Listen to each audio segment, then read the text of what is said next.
لا إله إلا الله لا شريك له وأشهد أن محمدا عبده ورسوله وحبيبه وخاتم النبيين والمبعوث رحمة للعالمين. اللهم صل على حبيبنا وشفينا ومولانا أبي القاسم المصطفى محمد. اللهم صل على محمد وآل محمد. اللهم صل على محمد وآل محمد. اللهم صل على محمد وآل محمد وأجل فرجه وعلى آله وصحبه ومن tabi'ahum bi ihsanin ila yaumil amma ba'd. Masyiral muslimin rahimakumullah, dimanapun berada, kita bersyukur pada malam hari ini kita bisa bersua kembali dalam rangka niat yang tulus, niat yang ikhlas, hati yang reda untuk belajar dari kitab suci Al-Quran, kitab Allah Subhanahu wa Ta'ala, mukjizat terbesar dan kitab suci terakhir. Semoga kelapangan dada kita untuk menghadiri majelis tadabbur ini Allah SWT terima, lalu kemudian Allah membantu kita untuk memahami kitab suci. Pada malam hari ini kita akan membaca dan membahas surat 21, surat Al-Anbiya, ayatnya 36 sampai 40. Sebelum kita baca, seperti biasa, kita ada pengumuman bahwa pada malam hari ini, alhamdulillah ada jemaah kita, jemaah dari Singapura, yaitu Ibu Nora, yang akan menunjukkan kesyukurannya kepada Allah atas usianya yang insya Allah besok, tanggal 16 bulan Juni, akan berulang tahun. Maka pada malam hari ini beliau berbagi syukur kepada kita dengan 9 orang pemenang masing-masing Rp100.000. Jadi sebentar di akhir pertemuan ini kita akan ada undian atau cabutan bertuah. Yang beruntung ada 9 orang masing-masing dapat Rp100.000. Oleh sebab itulah jangan nanti langsung pergi, karena sebelum kita diskusi biasanya selalu kita akan berikan kesempatan kepada Ibu Bandar kita, Ibu Meli, untuk mengundi nama-nama kita yang hadir pada malam hari ini. Ingat, yang hadir saja pada malam hari ini. Jadi yang hadir pada malam hari ini semuanya mempunyai kesempatan yang sama untuk mendapatkan lucky draw atau cabutan bertuah senilai masing-masing Rp100.000. Mari kita masuk ke screen untuk sama-sama membaca surat Al-Anbiya, surat yang ke-21, ayatnya 36 sampai 40.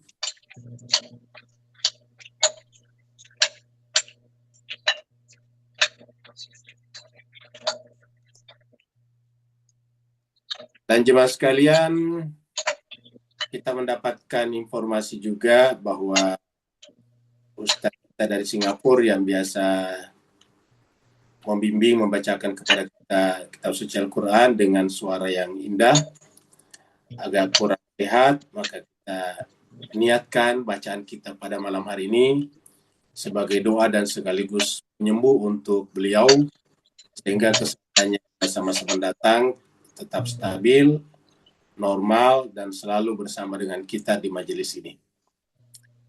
Dan juga kami sampaikan juga bahwa ibu kita, jemaah kita yang berulang tahun besok dan akan membagi tadi juga jemaah tetap kita.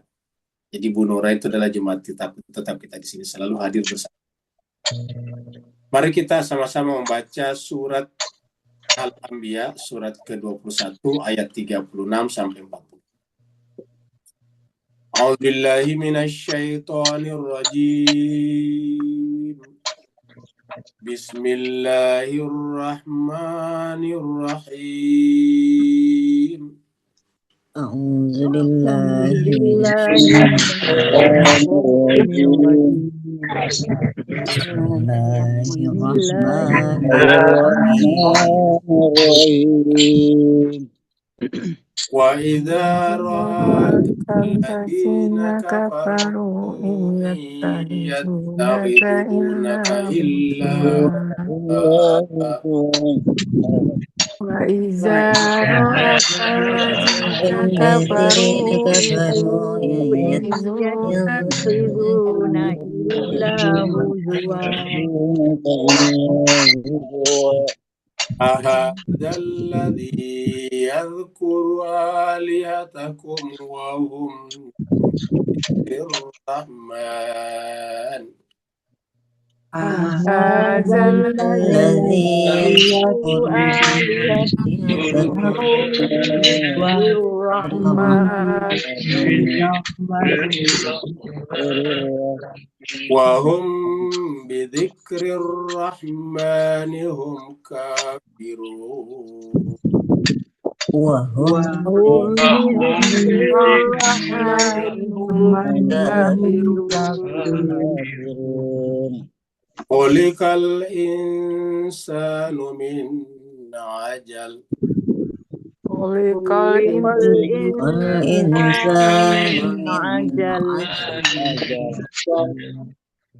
سأريكم آياتي فلا تستعجلون سأريكم آياتي فلا تستعجلون ويقولون متى هذا الوعد إن كنتم صادقين ويقولون متى هذا الوعد إن كنتم صادقين لو يعلم الذين كفروا حين لا يكفون عن وجوههم النار لو يعلم الذين كفروا حين لا يكفون عن وجوههم ولا عن ظهورهم ولا هم ينصرون ولا عن ظهورهم ولا هم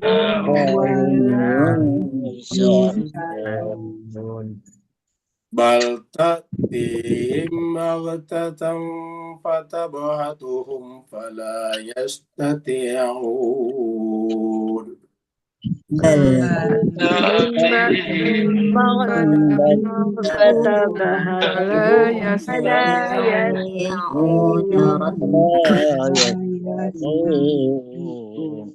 فلا يستطيعون ردها ولا هم ينذرون ولا يستطيعون ردها ولا هم ينظرون. صدق الله العلي العظيم. اللهم صل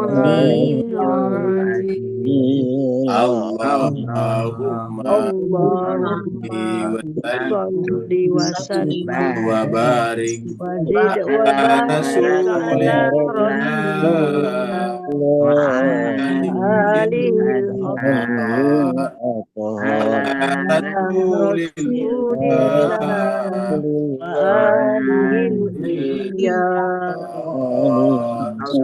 اللهم صل على محمد وآل محمد. اللهم صل على محمد وآل محمد.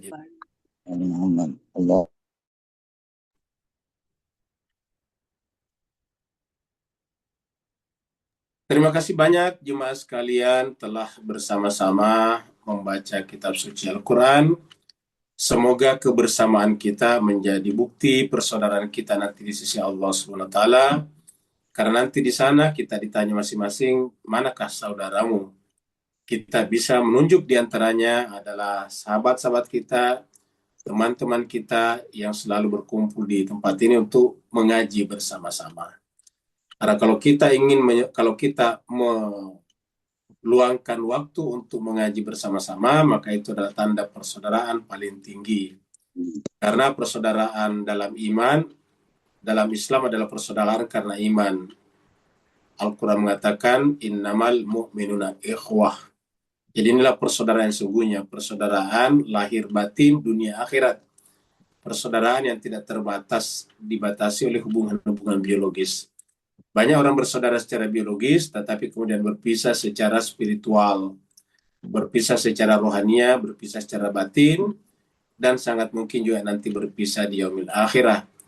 Kita berharap dan berdoa semoga kebersamaan kita selalu di malam-malam tadabbur kita ini menjadi wasilah bagi kita semuanya, di mana Allah SWT mempersaudarakan nanti di akhirat, sehingga masing-masing kita bisa menunjuk seluruh jemaah yang selalu hadir bersama kita di sini sebagai saudara iman kita lahir batin dunia akhirat.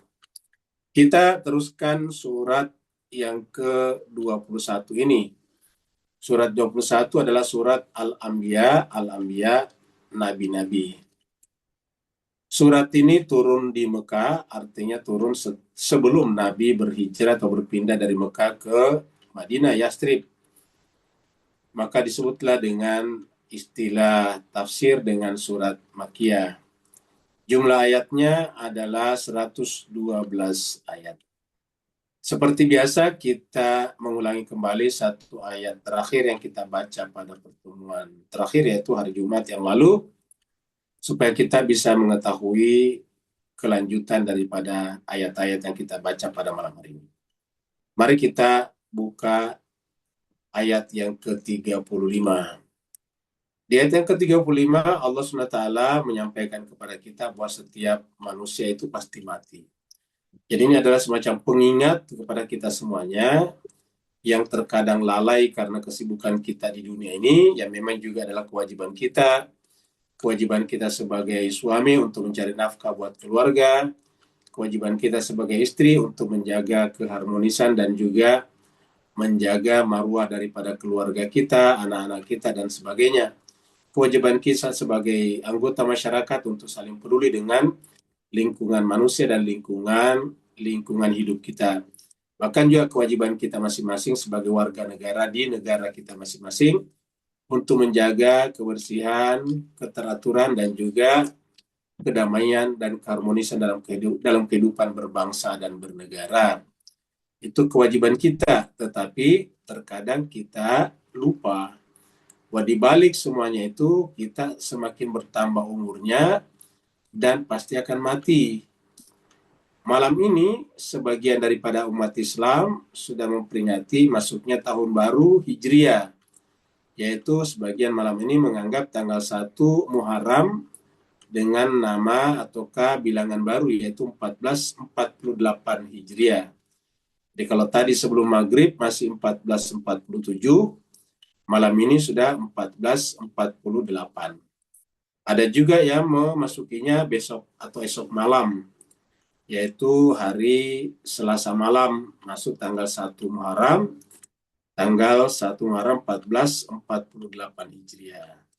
Tidak ada masalah, yang pasti bahwa setiap saat, setiap malam selalu bertambah usia kita.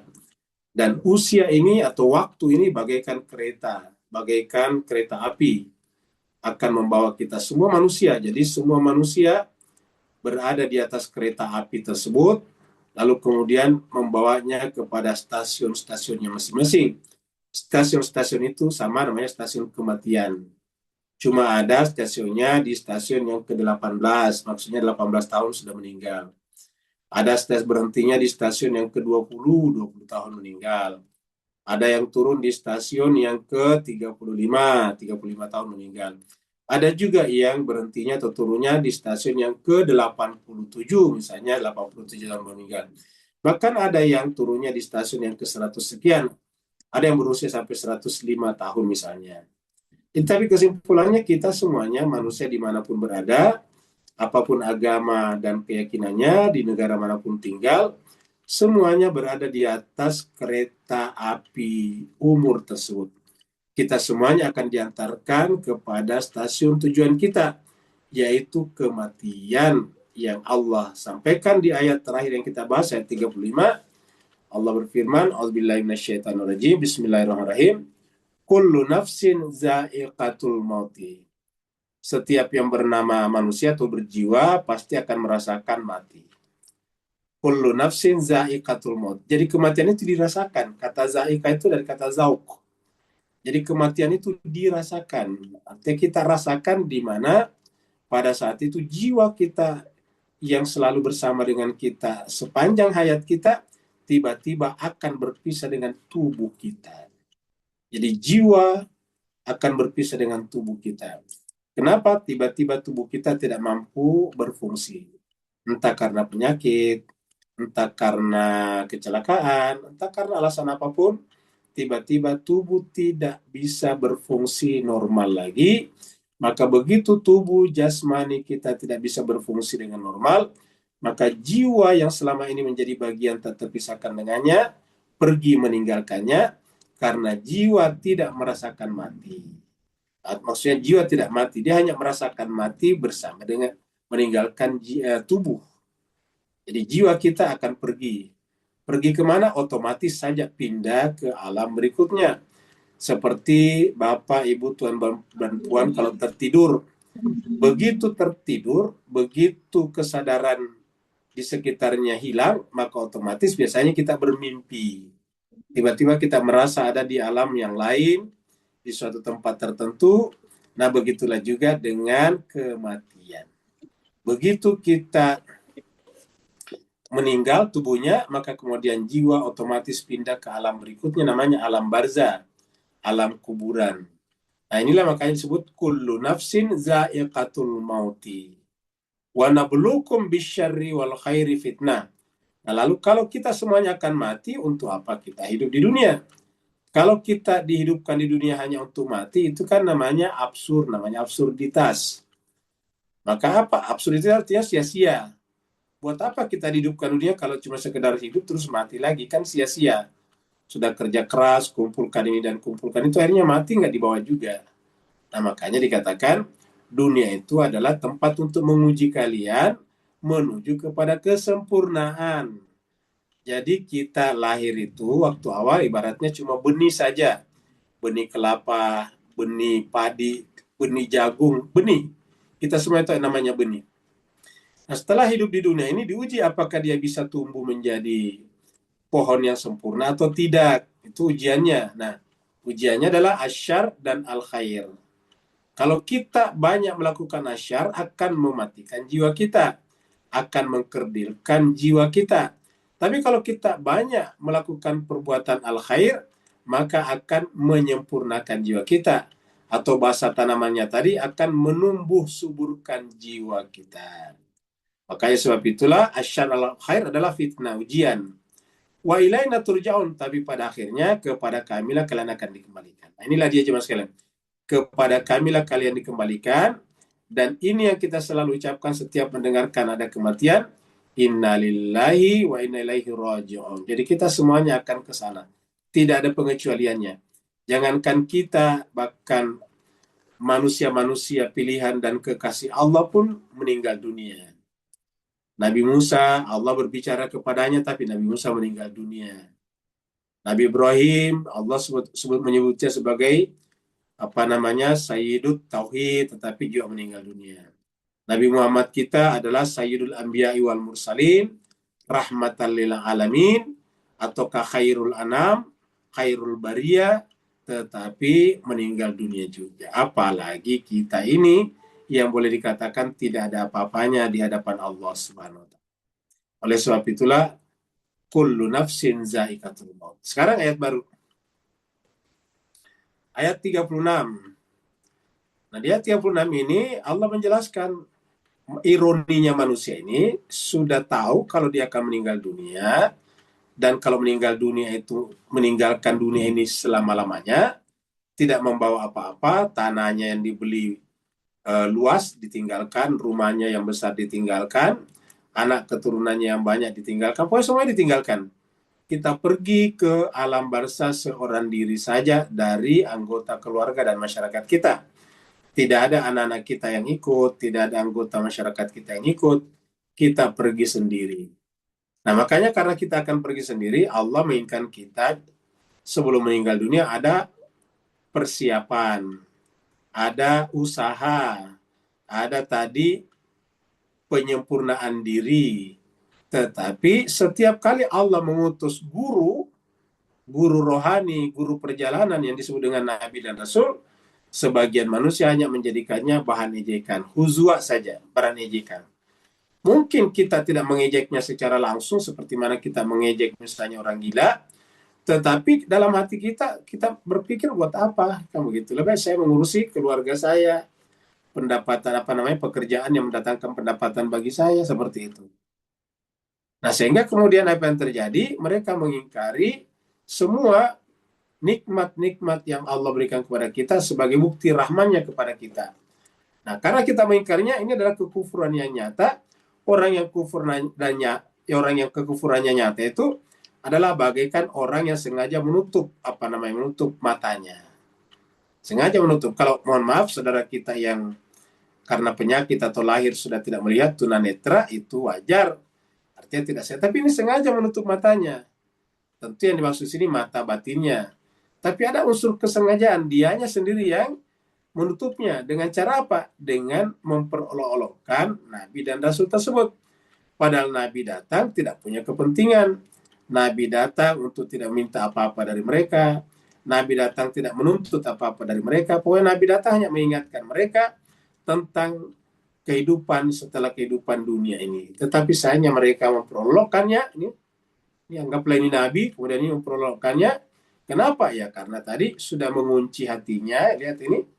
Dia sendiri yang mengunci hatinya dan menutup mata hatinya. Seperti ini. Wa idza ra'akal ladzina kafaru. Orang-orang tertutup hatinya tadi, terkunci tadi. Ilustrasinya tadi terkunci hatinya. Apabila orang-orang ini melihat engkau Muhammad, kaknya Nabi Muhammad di sini. Jadi kaknya adalah Rasulullah Sallallahu Alaihi Wasallam yang ini.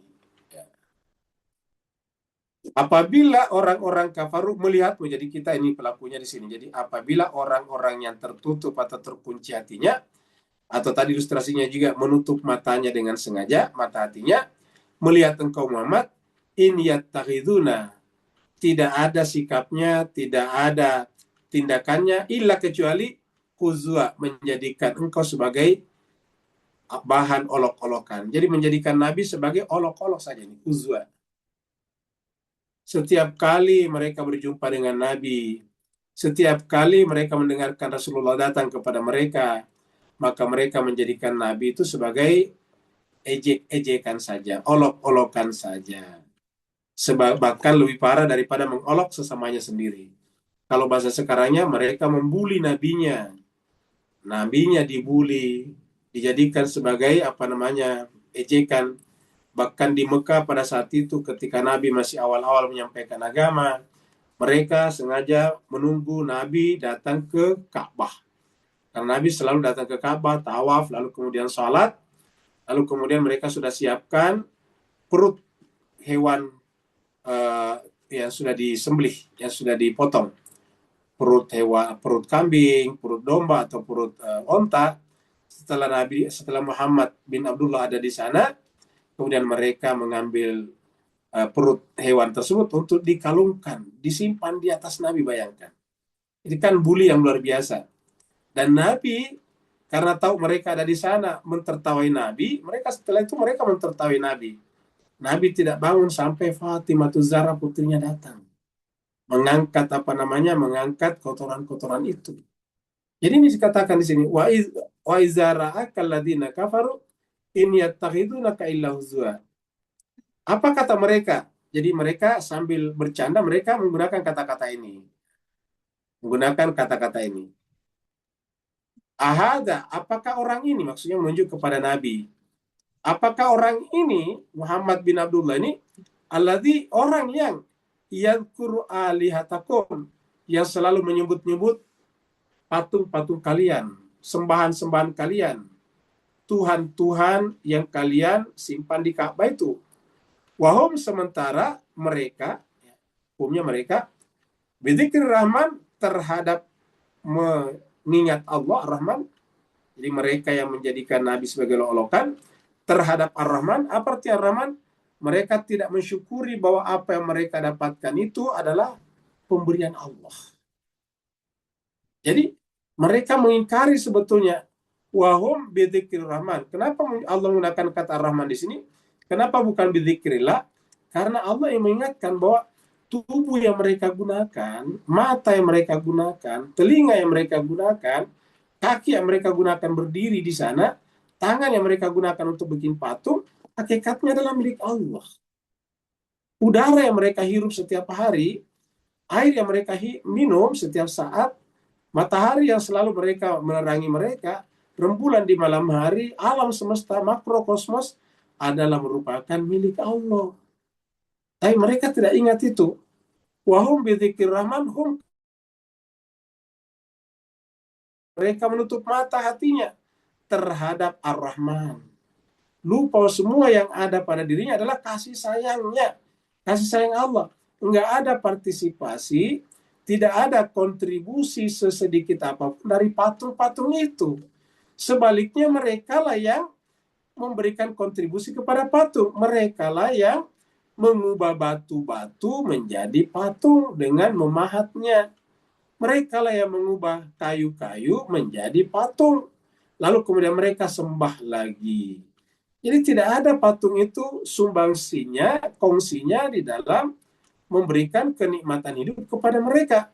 Semua yang mereka rasakan, kenikmatan hidup apapun, sekecil apapun, adalah pemberian daripada Ar-Rahman. Allah SWT yang maha pengasih, maha pemurah. Tetapi sayangnya terhadap Ar-Rahman, hum kafirun, mereka menutup diri. Mereka menutup mata hatinya. Dan yang seperti ini beberapa kali disebutkan dalam Al-Quran. Coba kita lihat di ayat berikut ini. Surat Al-Furqan, surat yang ke-25, ayatnya 41. Ayatnya mengatakan ini, surat Furqan, surat 25, ayatnya 41. Wa idza ra'auka, apabila mereka melihat engkau Muhammad, in yattakhiduna, maka tiadalah bersikap kepadamu, atau tiadalah bertindak kepadamu, illa, kecuali huzwa, hanya menjadikan kamu sebagai ejekan, olok-olokan. Sambil berkata, ahadalladzi ba'athallahu rasula. Apa orang seperti ini? Bayangkan itu. Sangat sinisnya. Apa orang seperti ini menuju kepada Nabi Muhammad? Apa orang seperti ini yang Allah utus sebagai rasul? Kan seakan-akan mengatakan tidak pantas. Ini kan anak yatim piatu. Kita lihat dia tumbuh. Sekarang setelah umur 40 tahun tiba-tiba mengaku sebagai nabi. Ahadalladzi ba'athallahu rasul. Apa pantas orang seperti ini Allah angkat sebagai rasul? Kata-kata ini juga diungkapkan oleh pemimpin Taif. Taif itu kurang lebih 40-an kilo dari Mekah. Yang kita tahu Nabi pernah berdakwah ke Taif pada saat mereka sudah semakin banyak diganggu, disiksa di Mekah. Nabi datang ke Taif, dia sendiri yang memimpin rombongan kecil. Lalu kemudian menjumpai ketua atau kepala suku Taif. Lalu berkata kepadanya, saya adalah Muhammad, Rasul Allah untuk manusia. Tetapi sayangnya saudara-saudara kami di Mekah sangat keberatan. Maka bolehkah kami menumpang tinggal di kampung halaman kalian di Taif? Kata kami karena mengikutkan sahabat-sahabatnya, pengikut-pengikutnya yang setiap saat disiksa, terutama bagi mereka para budak seperti Bilal bin Rabah, Khabbab al-Arats, Suhail bin Sinan, semua disiksa dengan sangat-sangat brutal. Maka Nabi ingin menyelamatkan mereka. Jadi sebetulnya bukan Nabi menyelamatkan dirinya, menyelamatkan sahabat-sahabatnya, menyelamatkan pengikutnya yang tersiksa. Karena mereka dari kalangan bawah, dari kalangan orang miskin dan budak belian. Tapi apa sambutan kepala suku Taif? Kata kepala suku Taif, apa benar orang seperti ini yang Tuhan angkat sebagai rasul? Nah, seperti itu. Jadi kutipan ini juga ada pada hadis berkenaan dengan kepala suku Taif. Ahadalladzi ba'athallahu rasul. Apa pantas? Apa orang seperti ini yang Allah utus sebagai rasul?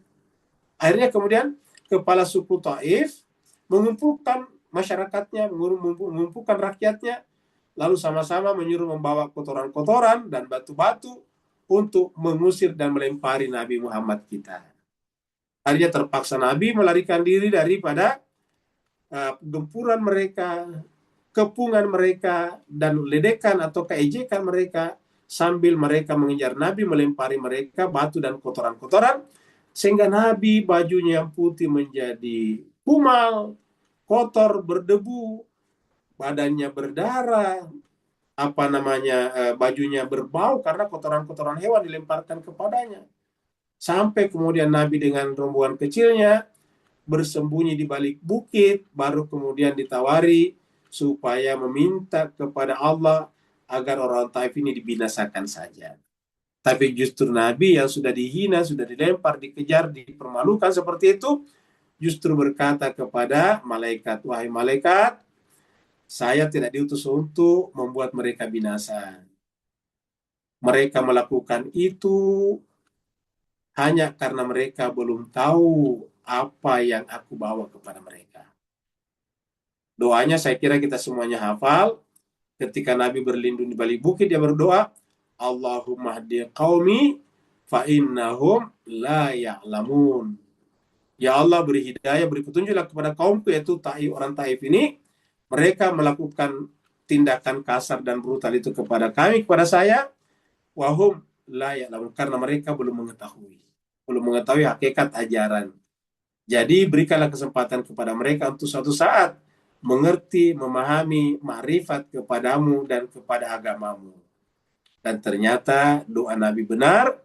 Akhirnya nanti setelah Futuh Mekah, orang-orang Taif juga ikut berbondong-bondong masuk ke dalam Islam.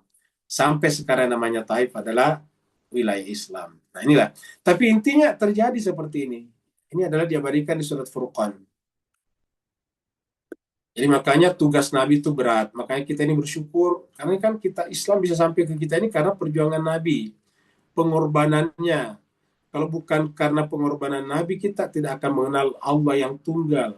Kita tidak akan mengenal tidak ma'rifat kepada Allah. Kita tidak akan mengenal agama yang begini indah dan teratur.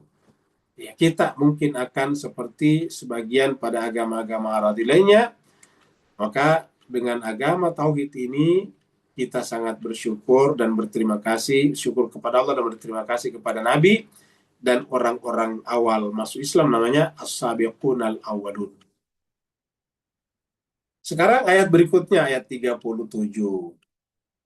Nah, apa yang menyebabkan manusia itu susah untuk menerima kebenaran? Bahkan Nabi pun diperolok-olokkan. Ingat, Nabi diperolokkan.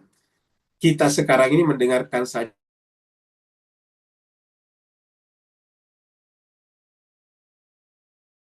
Nabi, setempat dengan Nabi, sekampung dengan Nabi, sekota di Mekah dengan Nabi, melihat Nabi berjalan-jalan di tengah-tengah mereka, mendengarkan Nabi bertutur kata, melihat akhlaknya Nabi, dan sebagainya. Tetapi kok justru yang terjadi adalah penolakan, bahkan menjadikan Nabi sebagai barang olok-olokan, membuli Nabi. Apa penyebabnya? Penyebabnya tadi tertutup mata hatinya. Kenapa tertutup? Kenapa banyak orang yang tidak peduli terhadap hari akhirat? Nah, di sini disampaikan di ayat ini, penyakit manusia itu tergesa-gesa. Apa artinya tergesa-gesa? Manusia hanya selalu ingin mendapatkan yang cepat. Nah, yang paling cepat apa? Dunia ini. Jadi kalau kita masuk surga, ya di dunia kita bangun istana yang mewah. Kalau perlu, istana itu kita rampas daripada penguasa sebelumnya. Kalau perlu, istana itu kita ambil dengan cara yang tidak legal, ilegal. Kalau perlu, istana itu kita lakukan dengan melakukan kudeta. Kalau perlu, istana itu kita ambil dengan cara berbagai macam cara. Memprovokasi, mengkasih berkelahi masyarakat, membuat perang saudara. Yang penting kita bisa mengambil istana itu. Nah, tergesa-gesa. Mereka pengen cepat. Ya. Oleh sebab itulah, karena manusia ingin cepat, mereka itu berkaitan dengan dunianya cepat sekali, tidak ada yang mau terlambat. Manusia itu tergesa-gesanya di situ. Jadi tergesa-gesanya manusia berkaitan dengan urusan dunianya. Coba lihat manusia kalau urusan untung-untungan, cuan, nah itu cepat sekali. Tapi coba kalau misalnya ibadah salat misalnya, ditunda sampai menjelang akhir waktu. Salat zuhur asar dilakukan sekitar jam 5:30 misalnya, jam 6. 5:30 ya, jam 6 sekarang sudah maghrib. Jadi seperti itu. Ditunda. Tapi kalau berkaitan dengan dunia, wah itu. Dan ini termasuk sebagian umat Islam kita. Lihatlah misalnya, kalau ada pembagian amplop isinya Rp20.000, itu bisa orang ribuan datang hanya untuk mendapatkan amplop Rp20.000. Tapi kalau misalnya menunggu misalnya waktu sholat itu sangat sedikit, ya. Sangat-sangat sedikit. Nah, inilah jemaah sekalian berbahagia, tergesa-gesa maksudnya ajula.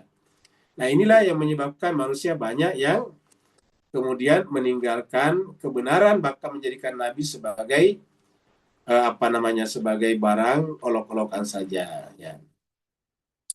Makanya Nabi mengatakan, kalau kalian tergesa-gesa ya di dunia, tapi ingat, sayangnya manusia tidak ingin tergesa-gesa kalau berkaitan dengan hukuman negatif. Maka Tuhan mengatakan, kalau kalian konsisten harusnya tergesa-gesa juga meminta hukuman. Sayangnya tidak mau. Ya, dan Allah yang mengatakan jangan pernah tergesa-gesa dalam hal hukuman, karena itu sangat-sangat fatal akibatnya. Allah berfirman, khuliqal insanu min ajalin. Jadi manusia itu diciptakan dalam keadaan ajal. Ajal itu tergesa-gesa. Ini ajalin, tergesa-gesa. Jadi manusia ini diciptakan memang dalam keadaan tergesa-gesa. Apa namanya tergesa-gesa? Yaitu selalu cepat kalau berkaitan dengan dunianya. Nah, sehingga kemudian yang berkaitan dengan pendidikan rohani, pendidikan akal sehat, pendidikan akal budi, budi pekerti, berkaitan dengan alam barzah, hari akhirat, pada masyar, titian sirat, surga neraka itu belakangan, ya, dikebelakangkan. Nah, itu yang disebut dengan khuliqal insanu min ajalin. Ya. Saurikum ayati, saya akan memperlihatkan kepada kalian tanda-tandaku, ayat-ayatku. Artinya Tuhan berniat kepada kita semuanya. Saurikum, saya, ini kan sa-nya saufaf, akan, will. Saya akan memperlihatkan kepada kalian semuanya, kumnya kepada manusia ini. Kan ini bicara di sini tentang manusia, insan. Nah, maka insan inilah yang disebut diganti dengan kum di sini. Ya. Jadi kumnya di sini adalah insan. Saurikum, saya akan perlihatkan kepada kalian wahai manusia, ayati, tanda-tanda kebesaranku. Tapi syaratnya, fala tastajilun, kamu jangan tergesa-gesa. Fala tastajilun, jangan tergesa-gesa. Terutama berkaitan dengan azab misalnya, jangan tergesa-gesa. Tapi ayati di sini bisa bermakna luas, karena ini adalah ayati. Ayati apa saja, maka jangan tergesa-gesa. Artinya, ayat ini bisa bermakna negatif. Kalau berkaitan dengan hukuman Allah, jangan minta disegerakan. Kan terkadang mereka menantang Nabi. Kalau kamu memang Nabi yang benar, coba datangkan yang kamu janjikan. Nah, begitu. Dia ingin cepat didatangkan. Nabi mengatakan jangan coba-coba mengentengkan yang namanya azab Allah. Itu bukan perkara gampang. Itu perkara yang sangat-sangat berat sekali. Ya, alam semesta tidak akan mampu menanggungnya. Maka fala tastajilun, jangan pernah berminta untuk disegerakan. Tapi bisa juga bermakna positifnya, yaitu bahwa kalau kita ingin menghadirkan Allah dalam jiwa kita, tidak boleh tergesa-gesa. Harus ada sabar. Karena butuh waktu yang panjang, butuh usaha yang ekstra keras, mujahadah namanya. Butuh kerja keras, butuh waktu, butuh tenaga, butuh pengetahuan, butuh ma'rifat namanya. Maka jangan tergesa-gesa. Jangan tergesa-gesa untuk mengetahui Allah SWT. Makanya dibutuhkan kesabaran. Kita lihat di sini surat An-Nisa, surat yang keempat ayat 27. Allah katakan, wallahu yuridu ayyatuba alaikum. Jadi, kenapa kita tidak boleh tergesa-gesa? Karena walaupun kita ini buruk, seburuk-buruknya manusia, Allah tidak pernah berniat menciptakan hambanya untuk dimasukkan ke neraka. Allah selalu membuka pintu taubatnya. Wallahu yuridu ayyatuba alaikum. Allah ingin agar kalian diterima taubatnya. Wa yuridu alladhina yattabi'una syahawat. Sebaliknya ini Allah yang punya. Tapi orang-orang yattabi'una syahawat, mengikuti syahwatnya, mengikuti hawa nafsunya, antamilu mailan azima, menginginkan kalian berpaling dengan sejauh-jauhnya. Jadi Allah menginginkan kalian untuk memberi taubat. Sebaliknya orang ini menginginkan kalian berpaling dari kebenaran. Ya. Oleh sebab itulah Allah mengatakan jangan tergesa-gesa. Jangan tergesa-gesa untuk melakukan keburukan, tetapi tergesa-gesalah untuk kebaikan. Cepat-cepatlah melakukan kebaikan. Yang kedua, kalau ingin mempelajari, kalau ingin mendekatkan diri kepada Allah, jangan tergesa-gesa untuk mendapatkan hasil. Apa sebabnya? Karena butuh kesabaran, butuh waktu yang panjang, jalannya, pendakiannya terjal, licin, dan bisa mundur ke belakang, bahkan bisa jatuh. Maka oleh sebab itulah harus sabar, tapi ingat, motif, tujuan Allah adalah ayyatuba alaikum. Dia ingin memberikan taubat kepada kalian, menerima taubat kalian. Jadi ini yang kita harus pegang baik-baik. Jadi Allah ingin menerima taubat kalian. Kalau Allah mau, tentu Allah langsung membinasakan Fir'aun, Namrud. Tapi kenapa tidak langsung dibinasakan? Karena Allah memberikan kesempatan kepada mereka untuk bertaubat. Terkadang kita mengatakan, itu Fir'aun melakukan kejahatan. Lalu bagaimana dengan orang-orang yang dibunuhnya? Orang yang dibunuhnya urusan Allah. Orang yang dibunuhnya akan diselamatkan oleh Allah kalau dia orangnya baik. Dia akan ditempatkan, dan ingat, sebaik-baiknya kehidupan dunia, dikumpulkan seluruh kebaikan dunia, keindahan dunia, kesenangan dunia, tidak ada apa-apanya dibanding dengan setitik kesenangan dan kebahagiaan di akhirat.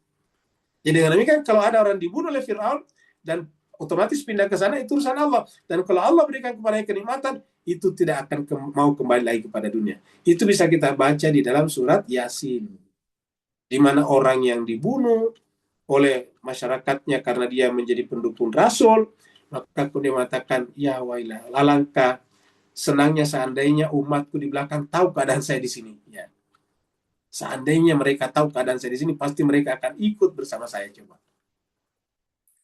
Nah, sebaliknya, kalau orang yang mengikuti hawa nafsunya, justru menginginkan kita sama dia, yaitu antamilu mailan azimah. Hanya menginginkan kita berpaling dengan sejauh-jauhnya daripada kebenaran atau daripada Allah dan Rasulnya. Ayat berikutnya, ayat 38. Nah, sekarang ada kata-kata mereka, kalimat mereka, tiba-tiba mengatakan kalau memang benar itu akan ada janji Tuhan, mana, kapan? Kapankah janji itu datang? Ya. Mata, kapankah al-wa'du in kuntum sadiqin? Kapan datang al-wa'du itu? Al-wa'du. Kalau kamu memang orang baik. Ya. Jika kalian orang benar, seperti yang kalian janjikan, mana janji itu? Mana janji Allah itu? Kapankah janji itu datang? Jadi yang mereka tantang al-wa'du, janji itu. Mereka lupa bahwa kehidupan ini berjalan terus-menerus, dan cepat atau lambat mereka akan mati. Itu janji paling dekat. Kita semua pasti mati. Allah janjikan kullu nafsin za'iqatul maut di ayat sebelumnya, ayat 35.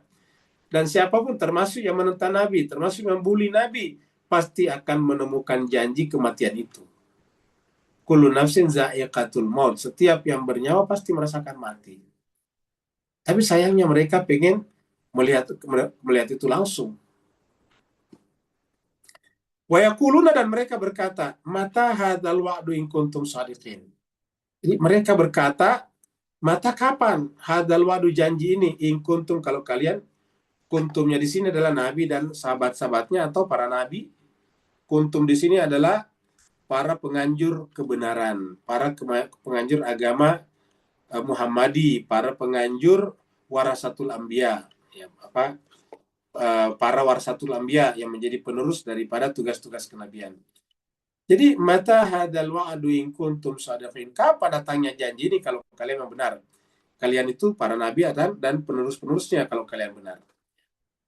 Mungkin secara langsung tidak menyampaikan, tetapi dalam hatinya berkata begitu. Buktinya banyak juga orang melakukan kejahatan tidak mati-mati juga, bahkan tidak dihukum juga. Bahkan mereka bisa menunjuk, itu lihat tuh Benyamin Netanyahu, banyaknya orang dibunuh tapi sehat-sehat aja tuh, nah kayak gitu-gitu. Nah, jadi itu tanpa kita rasakan, kita sebetulnya sudah menjadi bagian dari ini. Mata hadzal wa'du in kuntum. Kapan datangnya janji ini kalau memang agama ini benar, kalau Nabi benar, kalau Al-Quran benar? Mata hadzal wa'du, buktinya orang melakukan kejahatan tetap saja hidup berkeliaran di muka bumi. Sebaliknya orang rajin beribadah tetap aja tertindas, tetap aja terzalimi, dan seterusnya. Mata hadzal wa'du in kuntum shadiqin. Ini namanya pertanyaan retorik yang nilainya adalah pesimis, bahkan tidak percaya. Penolakan terhadap apa yang disampaikan Al-Quran atau Nabi. Ini disebut dengan pesimisme sebetulnya. Ya, mereka pesimis. Mereka tidak percaya sebetulnya dengan adanya akhirat itu. Nah, ini dalam Al-Quran Bapak Ibu sekalian, ini kalimat yang persis ini, itu diulangi beberapa kali dalam Al-Quran. Kan ada dalam Al-Quran itu kalimat yang sama diulangi di satu surat. Seperti Fabi ayyi ala'i rabbikum tukatiban, itu diulangi berkali-kali di surat Ar-Rahman. Ada juga di surat Al-Qamar, bahwa kami telah membuat Al-Quran itu gampang. Maka mana yang mau belajar? Kan saya sudah bikin Al-Quran itu gampang. Jadi Al-Quran itu gampang kata dia. Walaqad yassarnal Qur'ana fahal min mudzakir. Al-Quran ini saya sudah bikin gampang dipelajari. Fahal min mudzakir. Mana yang mau belajar? Itu diulangi 4 kali di dalam surat Al-Qamar. Nah, tapi ini di surat yang berbeda-beda. Tapi ayatnya sama persis. Kayak copy paste aja, copy paste aja ini ayat ini di beberapa surat. Artinya apa? Di sepanjang Al-Quran menceritakan bahwa tidak sedikit manusia ini yang bersifat pesimistis terhadap akhirat, bahkan kehadiran Allah bersama kita. Coba kita tulis ini di apa namanya, di pencarian, kita lihat di sini ya. Ya, jadi kita tulis saja mata hadzal wa'du. Kita tulis di sini mata hadzal wa'du. Hadzal wa'du. Nah, kita lihat di sini nih. Ada 6 kali nih, sama persis nih. Bapak Ibu lihat di sini ya. Di Quran saya bisa lihat ini 6 kali nih. Surat Yunus, ya mudah-mudahan kelihatan ya, daripada kita bukakan lama ini, lihat aja di sini. Surat Yunus, surat 10 ayat 8. Wa yaquluna mata hadzal wa'du in kuntum shadiqin. Sama. Surat Anbiya tadi 38 kita sudah lihat tadi. Kemudian surat An-Naml, surat 27 ayat 81 71. Wa yaquluna mata hadzal wa'du in kuntum shadiqin. Surat Saba, surat 34 ayat 29. Wa yaquluna mata hadzal wa'du in kuntum shadiqin. Kemudian surat Yasin, ini kita sering baca. Surat Yasin, surat 36 ayat 48. Wa yaquluna mata hadzal wa'du in kuntum shadiqin. Surat Al-Mulk, surat yang ke-67 ayat 25. Wa yaquluna mata hadzal wa'du in kuntum shadiqin. Sama semuanya. Sama-sama didahului dengan waw di sini. Wa yaquluna, ada wawnya semuanya, ada wawnya. Tidak ada bedanya, coba lihat ini. Tidak ada satupun bedanya semuanya. Ya, wawunya, yaquluna, matanya, hadanya, alwadunya, innya, kuntumnya, sadiqnya sama semua ini. Perhatikan. Kayak copy paste. Ya. Ada 6 kali di Quran ini. 1, 2, 3, 4, 5, 6 kali berkata seperti itu. Ya. Boleh dikata kalau kita hitung satu pekan itu, 1 minggu itu 6 hari. Cuma hari Jumat aja dia tidak berkata begitu. Kira-kira begitulah. 6 hari. Semuanya sama tadi isinya ya. Wa yaquluna mata hadzal wa'du in kuntum shadiqin ya. Bisa kita lihat di sini salah satu contohnya surat An-Naml tadi, surat 27 tadi kita lihat ayat 21 ini. Ini surat An-Naml ini ya. An-Naml surat 27 ayatnya 71 ini. Sorry. Surat An-Naml surat 27 ayat 71 ini sama persis. Wa yaquluna mata hadzal wa'du in kuntum shadiqin. Qul, katakanlah Muhammad, asa ayyakuna radifa lakum ba'dul ladzi tastajilun. Tastajilun juga. Katakanlah boleh jadi an yakuna, ya, radifa sudah hampir datang, yang dijanjikan itu sudah hampir datang kepada kalian. Ba'dul ladzi tastajilun, sebagian daripada apa yang kalian inginkan dipercepat, disegerakan. Kan mereka ingin disegerakan dengan kata-kata wa yaquluna mata hadza. Kalau memang kalian menjanjikan kepada kami hukuman dari Tuhan yang kalian sembah itu, mata kapan ya? Mereka berkata, mata kapan datangnya? Mata hadzal wa'du. Kapan datangnya janji ini? In kuntum shadiqin, jika kalian para nabi dan rasul adalah orang yang benar. Ya. Jadi jawabannya ya boleh jadi itu sudah dekat. Ya, Allah yang paling tahu. Tapi qul asa ayyakuna radifalakum. Ini juga menunjukkan bukan nabi yang menjawabnya. Allah yang menjawabnya, ini kata qul. Allah menjawabnya melalui Nabi karena dimulai dengan kata qul. Katakan, jawablah Muhammad. Asa ayyakuna radifalakum ba'dul ladzi tastajilun. Ya. Nah, jadi itulah apa namanya, mereka seakan-akan menantang kebenaran Allah SWT. Sekarang kita lanjut lagi. Ayat 39. Nah, ini adalah peringatan azab. Ya, ayat 39. Nah, Allah mengatakan kepada mereka, janganlah apa namanya, apa namanya, berandai-andai seperti itu kalau berkaitan dengan neraka. Itu bukan perkara gampang itu. Ya, api neraka yang mengepung. Nanti kalau sudah sampai di sana, penyesalannya terlambat, tidak ada gunanya. Karena sampai di sana sepertinya tidak ada pertolongan tanpa pertolongan. Ya. Jadi makanya Allah mengatakan jangan pernah berkata begitu. Karena ini akhirat itu perkara luar biasa. Tadi kita katakan bahwa andai kata seluruh kenikmatan, kesenangan, kebahagiaan di dunia ini dikumpulkan, lalu dibandingkan dengan kesenangan, kebahagiaan terkecil di sorga di akhirat, itu belum ada apa-apanya kesenangan dunia tadi yang kita kumpulkan. Begitu ya sebaliknya. Kalau kita kumpulkan seluruh penderitaan manusia di muka bumi ini, dari dulu sampai sekarang, kita kumpulkan semua penderitaan, baru kita bandingkan dengan apa namanya penderitaan sekecil apa mau nanti di neraka di akhirat, itu nggak ada apa-apanya juga. Makanya Nabi mengatakan, Al-Quran mengatakan jangan pernah sebetulnya berkata seperti itu. Karena kalau sudah sampai di sana itu berat, menyesal tidak ada gunanya lagi. Sudah masuk dalam neraka tidak ada penolongnya lagi. Tidak ada satupun kekuatan atau pihak yang dapat memberikan bantuan pada saat itu. Lau ya'lamu alladzina kafaru. Seandainya orang kafir itu mengetahui. Jadi kita terjemahannya dari sini karena ini adalah pelakunya. Jadi alladzina kafaru. Jadi kita baca dari sini, seandainya orang-orang yang tadi tertutup mata hatinya atau terkunci tadi hati kalbunya mengetahui. Apa yang diketahui? Hina, ketika atau pada waktu la yakufuna an wujuhihim. Mengetahui ketika akhirat sudah datang, kita sudah meninggal dunia dan dikumpulkan di sana, maka la yakufuna an wujuhihimun nar.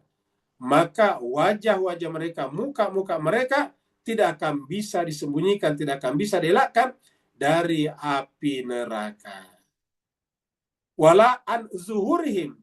Wajah mereka di luar di sini, wajah mereka dan zuhur mereka. Wajah artinya muka, zuhur artinya punggung. Wajah bermakna mata hati, jiwa kita. Zuhur artinya kehebatan kita dulu di dunia. Karena zuhur itu kan punggungnya yang memikul, yang membuat kita tegak berdiri. Jadi kalau kita orang kaya raya, raja di raja, itu zuhur kita. Sedangkan wujud ini sama semua orang, ya, wajah hatinya. Jadi walahum yunsarun, dan di sana mereka tidak bisa ditolong lagi. Jadi api neraka pada saat itu tidak bisa lagi dielakkan. Kemudian wajah dan punggung mereka semuanya terbakar dengan azab api neraka. Walahum yunsarun, dan mereka tidak bisa ditolong. Tidak ada pertolongan di sana. Pertanyaannya, apakah benar tidak boleh ada penolong? Ada, tapi penolong itu dicari di dunia. Ingat, penolong itu dicari sejak di dunia, bukan nanti di sana. Kita lihat di sini ayatnya, surat Al-Mu'minun. Ayat 104, surat 23.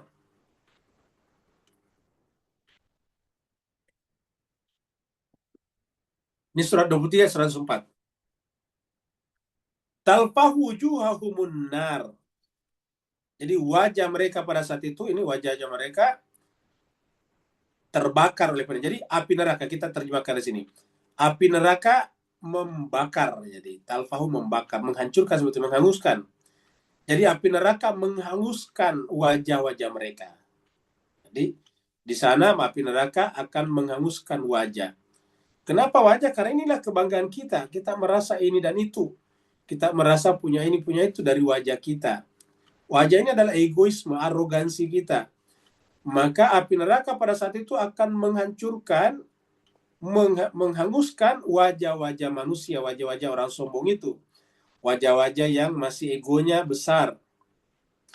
Wahum fiha kalihun, dan mereka di dalam neraka jahanam itu, mereka tidak hancur, tidak mati, tetapi kalihun, mereka selalu bermuka masam. Bermuka masam kenapa? Karena menyesal. menyesali masa lalunya. Dia sambil mengingat siapa dulu yang menjerumuskannya ke dalam kesesatan. Dia ingat teman-temannya, dia ingat sahabat-sahabatnya, dia ingin siapa saja dulu di dunia yang mempengaruhinya, sehingga kemudian menjauh daripada kebenaran. Bahkan juga mengingat pemimpin-pemimpin kelompoknya seperti di Mekah tadinya, yang mempengaruhi mereka untuk memperolokkan Nabi Muhammad. Bahkan untuk mengusir, melempari batu seperti yang terjadi di Taif.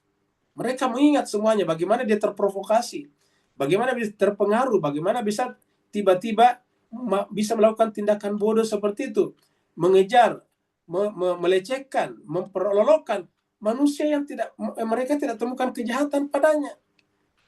Mereka tidak pernah menemukan Nabi Muhammad melakukan kejahatan, tidak pernah Nabi Muhammad menghina mereka, tidak pernah mereka menghina istri dan suami mereka, tidak pernah Nabi Muhammad menghina orang tua mereka, tidak pernah Nabi Muhammad menghina keturunan mereka, tidak pernah Nabi Muhammad mengancam harta benda mereka, tidak ada.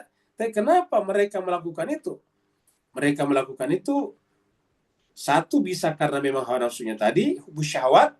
Yang kedua adalah karena terpengaruh oleh lingkungan di sekitarnya atau pemimpin-pemimpin yang provokasi mereka.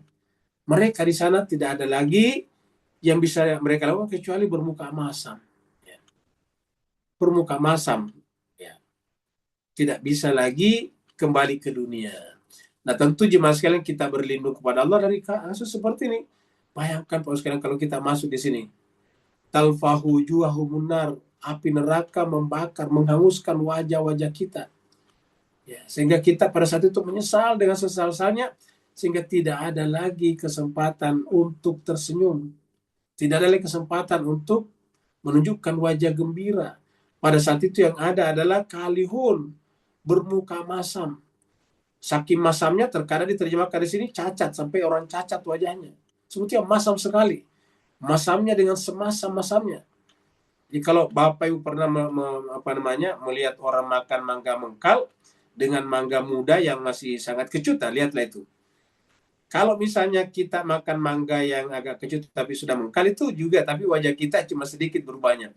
Dan coba kita makan misalnya sangat kecut, ya, mangganya sangat kecut dan masih muda, itu luar biasa. Ya, wajah kita kemudian mengkerut ya 80 derajat, seakan-akan ditarik, ya, berkumpul dengan kemasamannya itu. Makanya disebut dengan bermuka masam, karena sebetulnya bisa dilihat pada orang yang makan yang asam-asaman juga, ya. Nah, jadi itu adalah ayat 39. Kemudian ayat berikutnya, ayat terakhir. Kedatangan hari kiamat yang tiba-tiba. Ini bukan hanya hari kiamat sebetulnya, kematian, karena kiamat yang dimaksud di sini bisa kiamat besar, bisa juga kiamat kecil.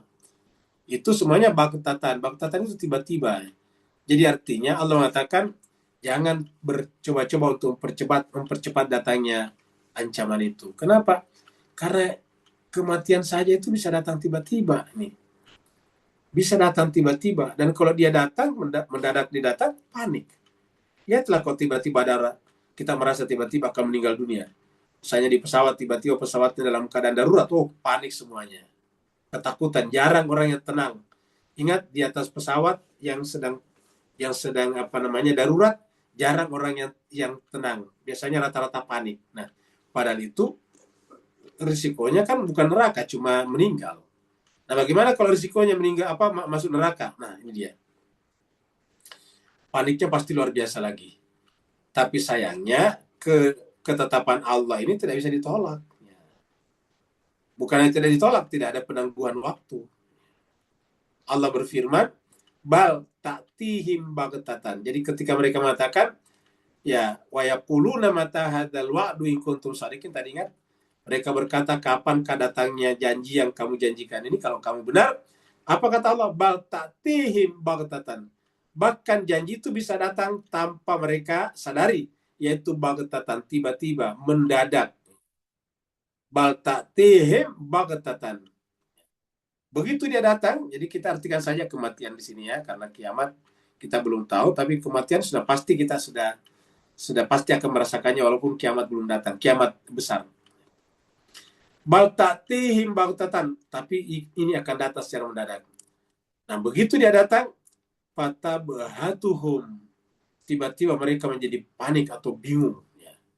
Begitu dia datang, maka yang didatangi oleh kematian itu tiba-tiba bingung luar biasa. Ketakutan luar biasa, panik luar biasa. Fala yastati'una raddaha. Tetapi kepanikannya, kebingungannya tidak ada gunanya, karena sikap panik dan bingung itu la yastati'una raddaha, tidak sanggup menolak. Tidak sanggup menolak kejadian kematian yang datang mendadak ini. Walahum yunzarun, bahkan tidak ada ditangguhkan, tidak ada tangguh di sini. Walahum yunzarun, mereka tidak diberikan tangguh. Begitu datang ya datang. Nah, Jemaah sekalian berbahagia, jadi makanya jangan pernah kita meminta dipercepat. Karena kalau sudah saatnya datang, dia datang. Dan kalau dia datang, ya udah kita panik. Ya. Ketika kita panik, ya tidak bisa lagi menolaknya. Nah, jadi oleh sebab itulah Jemaah sekalian berbahagia, satu-satunya jalan, marilah kita selalu belajar dengan tenang. Caranya adalah berserah diri kepada Allah.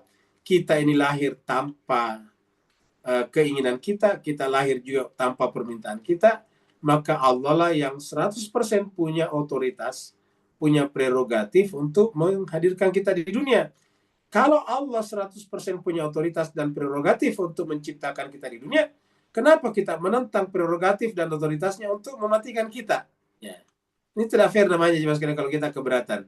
Maka oleh sebab itulah kita harus redho. Sebagaimana kita redho Allah menciptakan kita tanpa sepengetahuan kita, tanpa keinginan kita, maka kita pun redho untuk dikembalikan kepadanya tanpa sepengetahuan kita. Kapan saja. Itu yang disebut dengan jiwa mutmainnah, ya ayyatuhan nafsul mutmainnah. Kita lihat di sini surat Az-Zumar. Surat 39 ayat 55. Allah berfirman, "Wattabi'u ahsana ma unzila ilaikum." Ikutilah dengan sebaik-baiknya. Jadi ini ikutilah dengan sebaik-baiknya. Ingat, wattabi'u ahsana. Jadi ikutilah dengan cara yang sebaik-baiknya. Ma unzila ilaika, apa yang diturunkan kepadamu. Jadi ikuti yang dengan sebaik-baiknya apa yang diturunkan kepadamu. Ya. Ilaikum. Min rabbikum, dari Tuhan kalian. Apa yang Allah turunkan kepada kita dari Tuhan? Ya tentu Al-Quran. Ya, harus Al-Quran di sini nih. Ini benar Al-Quran. Ya. Ini harus Al-Quran. Jadi ayat ini menyuruh kita untuk membaca dan mentadaburi Al-Quran. Karena ittabi'u ahsana. Bagaimana kita mengikutinya kalau kita tidak mentadaburinya? Sementara perintahnya ittiba'lah. Ittabi'u ahsana ma unzila ilaikum. Dengan cara yang sebaik-baiknya atas apa yang diturunkan kepada kalian. Min rabbikum, dari Tuhan kalian. Ini kata-kata ini mirip dengan surat At-Taubah ayat 100. Di surat At-Taubah ayat 100 Allah berfirman, "Was-sabiqunal awwaluna minal muhajirin al-ansar walladzina taba'uhum bi ihsan." Sama, ihsan juga. Dan mengikuti mereka dengan ihsan. Wattabi'u ahsana ma unzila ilaikum min rabbikum min qabli ayyatiyakumul adzab. Sebelum datangnya kepada kalian azab. Nah, apa artinya ini? Artinya kalau kita tidak mempelajari dengan baik, kita akan tertimpa azab. Atau bisa dibalik. Yang bisa menjauhkan kita dari azab adalah pengetahuan yang bersumber daripada Al-Quran. Karena Al-Quran yang menerangkan tentang karakter, sifat-sifat daripada akhirat dan azabnya. Dan kalau dia datang, baghtatan, ini mendadak, tiba-tiba, ujuk-ujuk. Min qabli ayyatiyakumul adzabu baghtatan wa antum la tash'urun. Sementara kalian tidak menyadarinya. Jadi wa antum la tash'urun, kalian tidak menyadarinya. Kita tidak menyadari. Banyak orang yang tidak menyadari kalau itu kematian sudah datang kepadanya. Wa antum la tash'urun. Jadi inilah jemaah sekalian berbahagia yang selalu kita membawa kita kepada berserah kepada Allah SWT. Berserahnya dalam pengertian siap untuk kembali kepadanya. Karena kita memang diciptakan di dunia. Ingat ayat terakhir yang kita bahas minggu lalu, yaitu kullu nafsin za'iqatul maut. Kita semuanya pasti akan merasakan mati.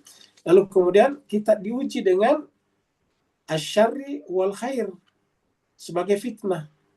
Itulah ujian kita hidup di dunia. Kita lihat hadis berikut ini. Hadis pertama kita kasih judul tergesa-gesa dalam doa. Ya, tergesa-gesa dalam doa. Ini adalah dari Nabi Sallallahu Alaihi Wasallam. Jadi tergesa-gesa dalam doa. Jadi begitu tergesa-gesa dilarang, bahkan terhadap doa pun jangan tergesa-gesa. Jadi Nabi mengatakan, Nabi Shallallahu Alaihi Wasallam an-Naqal berkata, la yazalu yustajabul lil abdi, ya, la yazalu akan selalu, jadi kita artikan saja, Allah akan selalu yustajabu, akan mengijabah lil abdi, doa hambanya. Jadi Allah akan selalu mengijabah doa hambanya, lil abd, hambanya, malam yad'u bi itsmi au qati'ati rahim, selama dia tidak berdoa untuk melakukan perbuatan dosa atau memutuskan tali silaturahim. Jadi ini ingat, qati'ah itu memutuskan, rahim silaturahim. Malam yastajib, dan juga selama dia tidak tergesa-gesa. Jadi pertama, tidak berdoa untuk berbuat dosa atau memutuskan tali silaturahmi.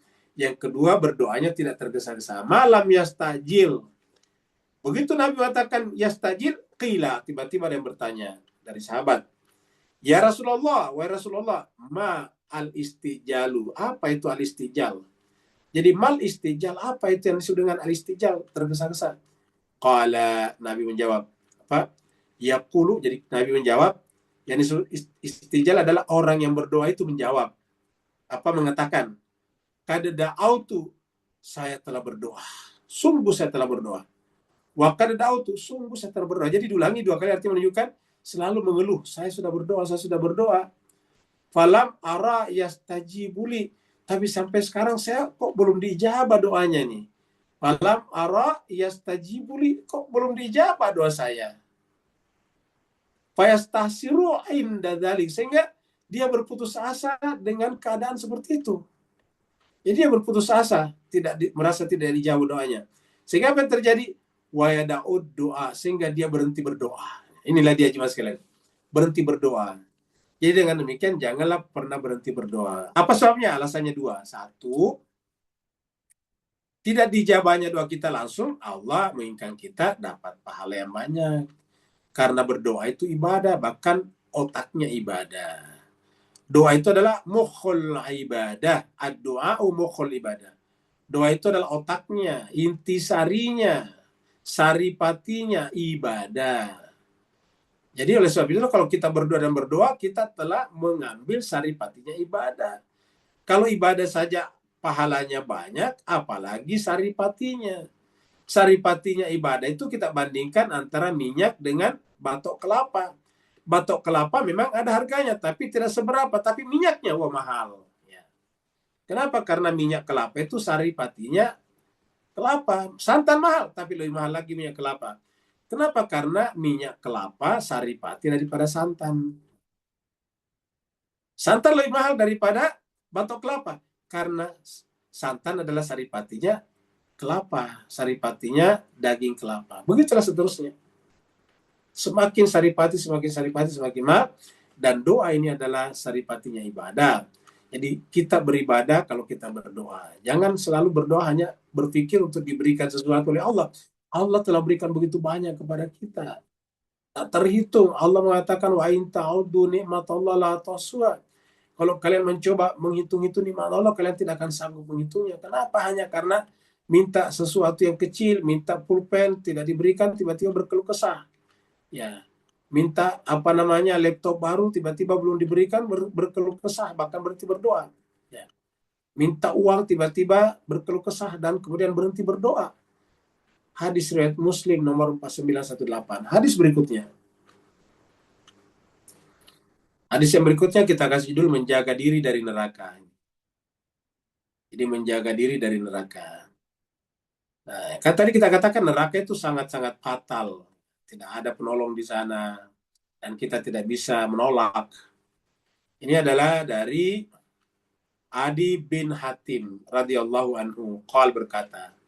Jadi Adi berkata, jadi Adi itu nama bahasa Arab, Adi bin Hatim. Berkata, qala daripada Hatim radhiyallahu anhu, qal berkata, sami'tu Rasulullah sallallahu alaihi wasallam yaqul, saya mendengarkan Rasulullah bersabda, yaqul bersabda, ittaqun nara walau bisyikki tamratin. Jadi ittaqun nar walau bisyikki tamratin. Takutlah kepada neraka walaupun hanya dengan sebiji kurma. Jadi artinya kita sedapat mungkin berbuat baik. Jadi berpikir berbuat baik, bukan berpikir untuk dibuat baiki. Kebanyakan kan kita ini berpikir seorang berbuat baik kepada kita. Harusnya berpikir untuk berbuat baik kepada orang lain.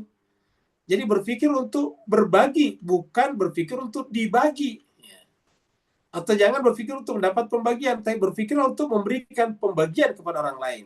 Jadi katakan, ittaqunar walau bisyikki tamratin. Jadi begitu kita miskin tidak punya apa-apa, cuma satu kurma.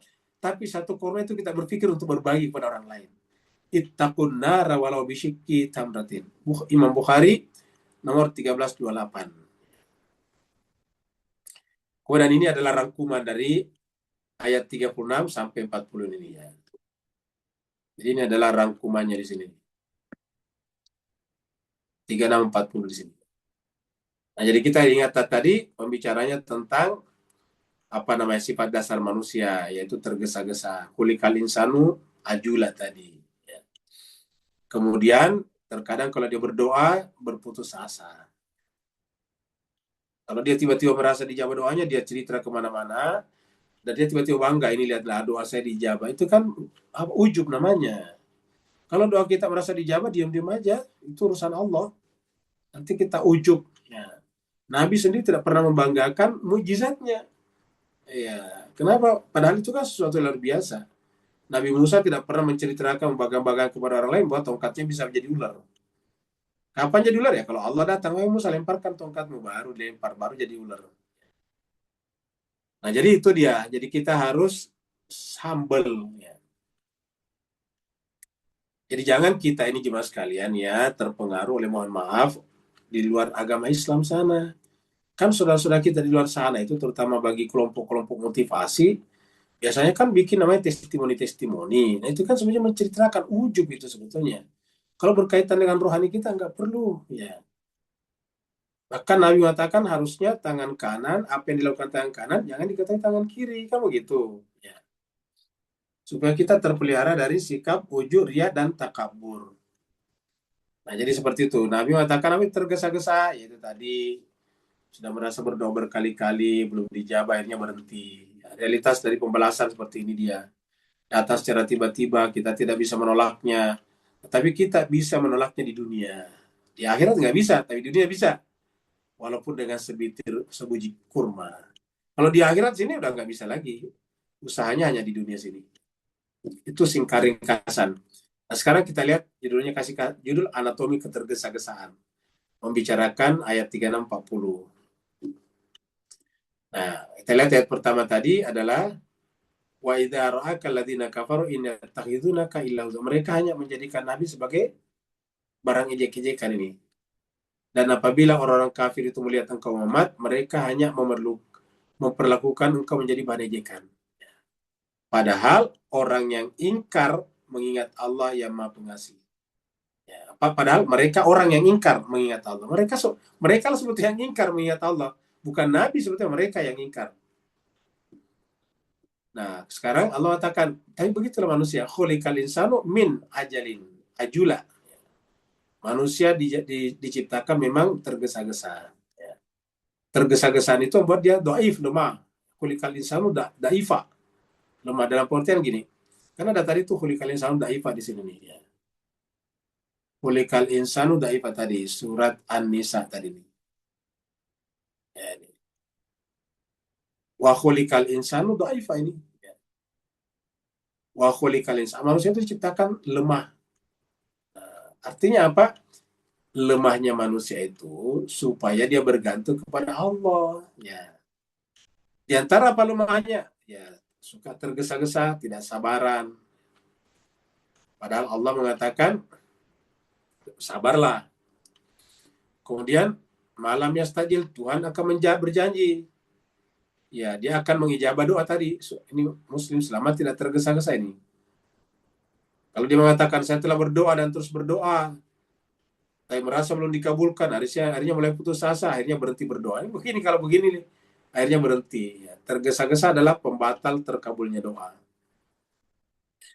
Kemudian wa yaquluna mata, ini tadi kita lihat 6 kali muncul dalam Al-Quran di surat yang berbeda-beda. Mereka tidak percaya kalau Allah bisa melakukan apa yang dia bisa lakukan, apa yang ingin lakukan Allah.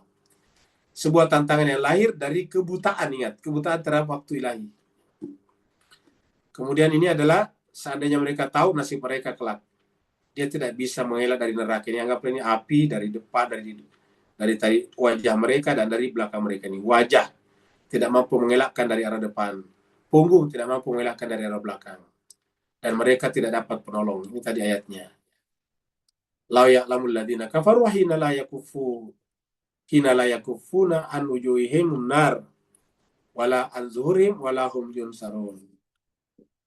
Nah, kita lihat di sini. Ya, manusia itu ini pertama bagitatan kematian tiba-tiba. Begitu datang tiba-tiba panik. Ya, padahal tidak bisa juga ditolak. Ya, tidak sanggup menolak.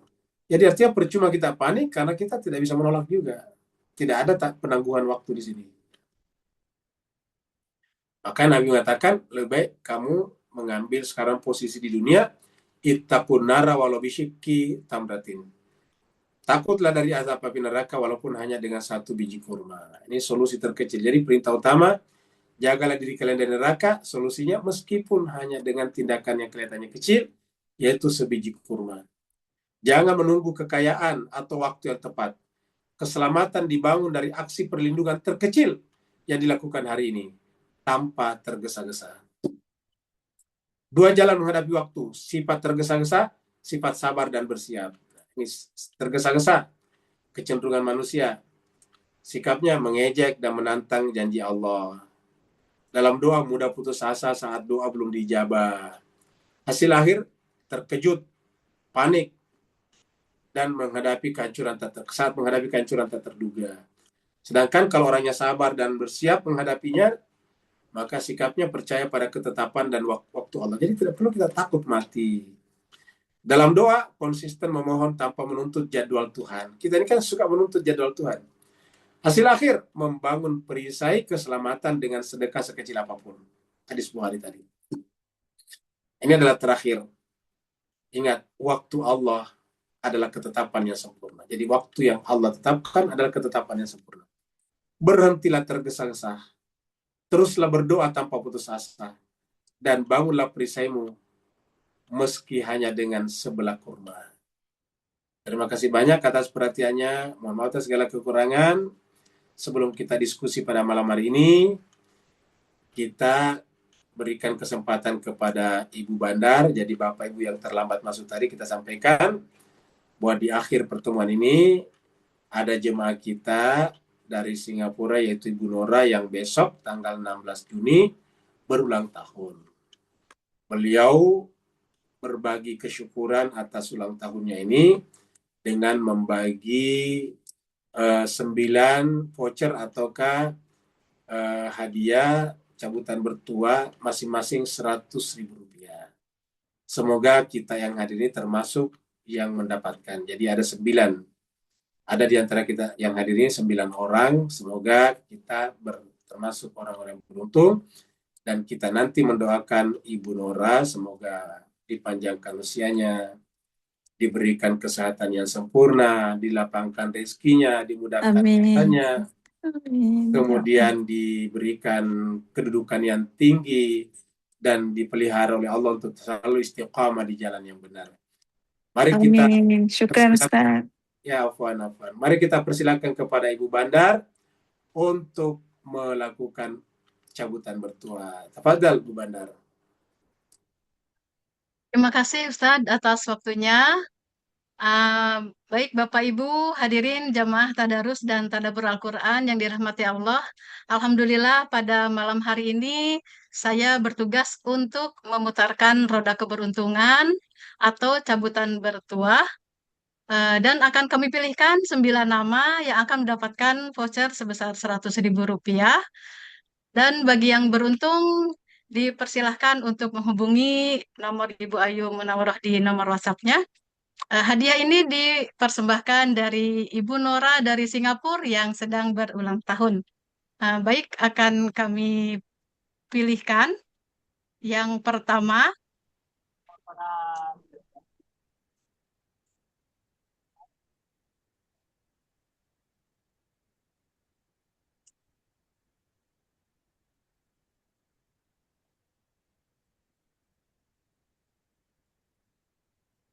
Selamat kepada Ibu Ain Waji dari Singapura juga. Baik, kami pilihkan yang kedua.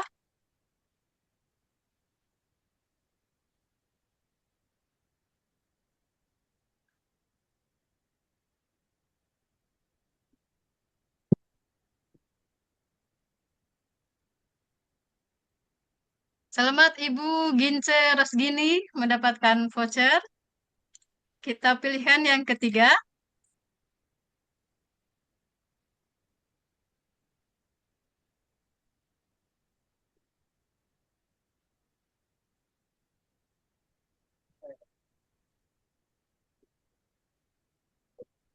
Selamat kepada Bapak Bapak siapa ini? Ustadz Wahyudin. Ustadz Wahyudin B. Wahid, ya betul. Yang keempat.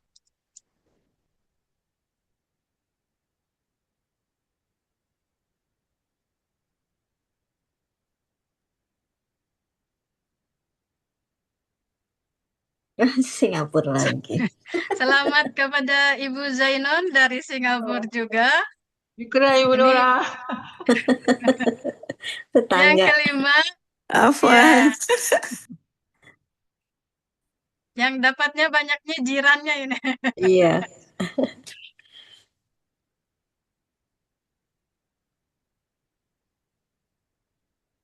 Yang kelima Ibu Masidah Syukri. Selamat Ibu.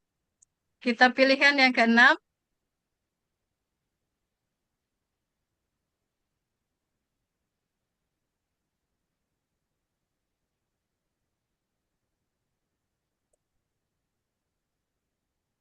Ira. Alhamdulillah kepada Ibu Ira Roste. Selamat Bu Ira. Ya, terima 7.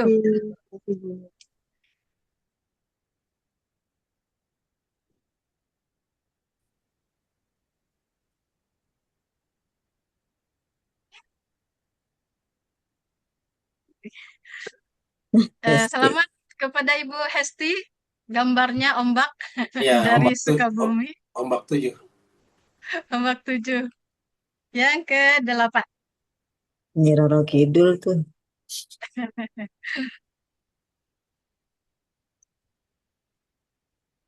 Makasih Bu Meli. Sama-sama Bu Hesti. Nah, ini akunnya Ibu Misnawati siapa ya? Pak Andi. Ya, Pak Swandi biasanya. Pak Aswandi. Selamat Pak Aswandi. Terakhir satu lagi yang beruntung siapa ya?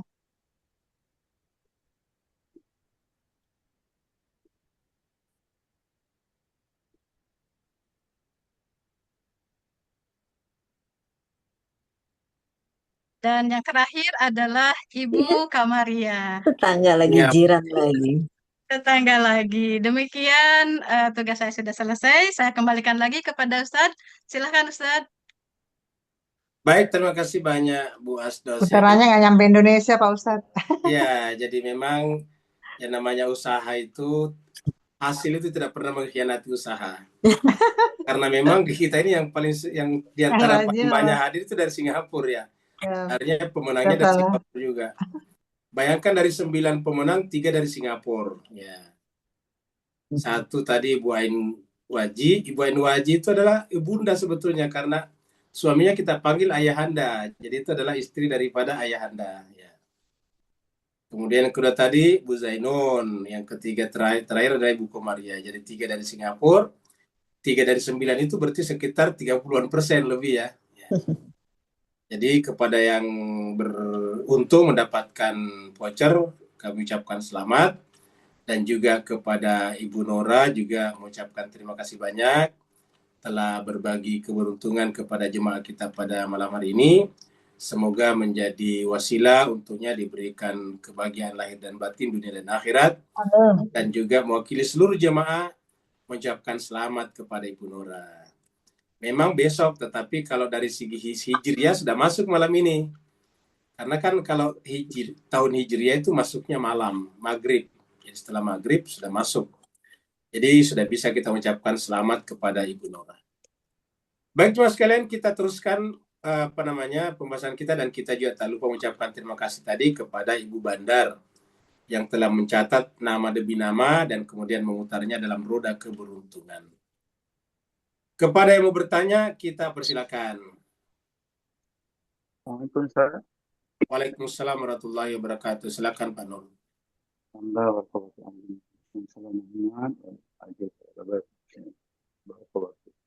Bismillahirrahmanirrahim. Pertanyaan, kembali kepada kalimat wa nabluwakum bisyir secara khusus, dan akhirnya ini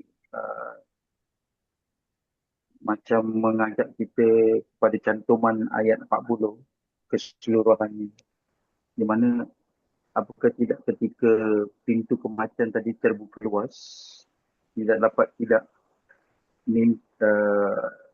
apa-apa saja keburukan dalam ayat tadi itu yang kita lakukan di dunia, maka berubah bertajalin jadi mimpi ngeri dan akan menjelma jadi nyata depan mata. Dan tak ada yang paling